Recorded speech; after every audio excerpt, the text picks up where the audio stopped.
We know Mahomes can do it. We've seen him do it time and again. Here's Mahomes from this week on the impact on the Chiefs starting offense created by the injury suffered last weekend by receiver Hollywood Brown. Obviously unfortunate. I guess we're lucky that it wasn't as bad as it could have been. I know he's in good spirits. He's doing well. So just kind of getting him back going again, back moving around. Yeah, I mean, obviously we lose a little bit of that veteran type receiver in that room. I mean, we have other guys that can kind of replace a little bit, but to have that much talent, have a good understanding of what I want. But he's in the room. I think that's what's awesome. He's talking to those guys and everything like that. And so hopefully we're getting him back sooner rather than later. But we just got to keep pushing those young guys to keep getting better and better every day. I never thought about this before, but saying someone is in good spirits is like the most inherently pessimistic display of optimism. Because is anybody ever in good spirits when everything is going well? Like something is seriously wrong, but he's in good spirits. So clearly with Hollywood Brown, it's an injury that's knocking him out for a month and a half. They're going to have to figure things out, but it doesn't change their approach to the preseason. They're willing to put their guys in harm's way. It's easy to do that when the head coach has zero pressure, job for life if he wants it, brand new contract, 2 straight Super Bowl wins, 3 in all since 2019. You can roll the dice with all of your great players, including Patrick Mahomes, because no one is going to question you.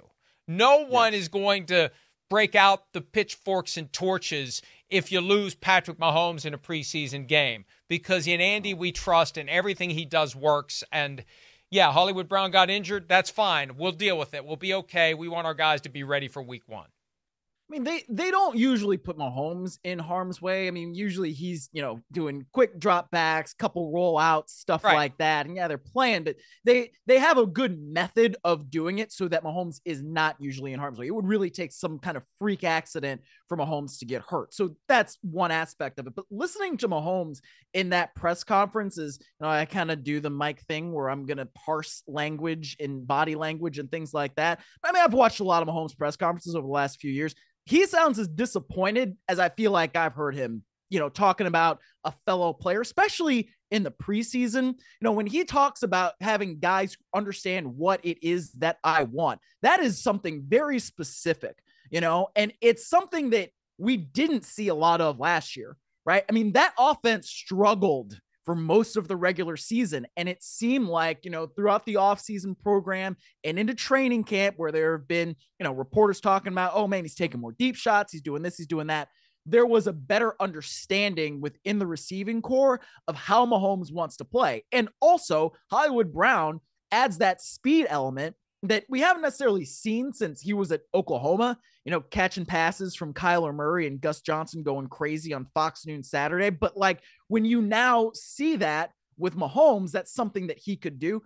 I think this is a big deal because you don't know if that shoulder is going to be right now for the entire regular season. So this could be something that does set the Chiefs offense back.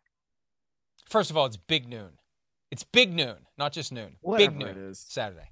But right. Anyway, far more importantly, think about this. More coffee. Think about this.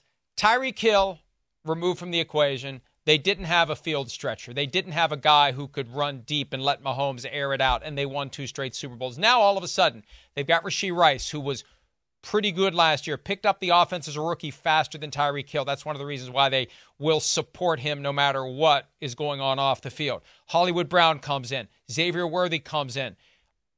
You've gone from having to make do without Tyreek Hill to having 3 guys that can blow by everyone. So, hey, Mahomes is keenly aware that the players made him number 4 in the league last year. One of the reasons he was number 4 is he didn't have a number 1 receiver. Now he's got multiple guys that can allow him to reassert himself as league MVP and best player in the league, not just in the postseason, but all year long. And he's lost one of them already, so I can see why he's disappointed. So I'm glad I'm rubbing off on you to get you to parse body language and demeanor and all the things that don't come through on a transcript of a press conference. Okay, you have a chance to win $1 million in the NBC sweepstakes on Yahoo Fantasy. Just download the redesigned Yahoo Fantasy app or go to NBCSports.com/fantasymillion for additional details. What are you waiting for? Hi, it's Mike Florio. Thanks for watching PFT on YouTube. Hit subscribe for the latest news and analysis from Pro Football Talk.